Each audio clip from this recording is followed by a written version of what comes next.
Hi neighbors, it's Terry. I'm on the side of Sharp Road, the north side of Sharp Road, and I was asked to elaborate a little bit about the Brentwood project and no-cut buffers.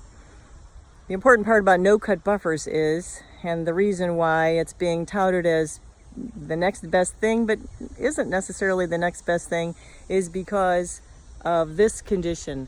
Look behind me. This was a 50-foot no-cut buffer.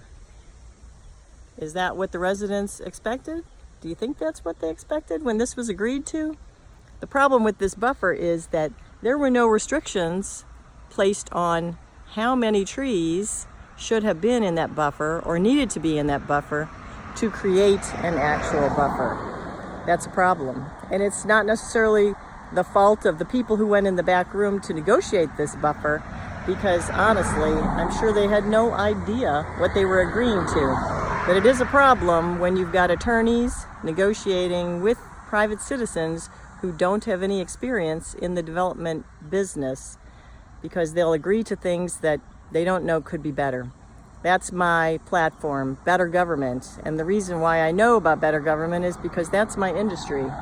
I know that what we could have done is asked for a performance buffer instead of a no-cut buffer. A performance buffer would have specified a particular level of opacity, which means you cannot see through the buffer that you've been granted. But we would have to enact that into the parish ordinance or require it of a development before it had been approved. So that's video number 1. We'll look at another buffer situation in just a little bit.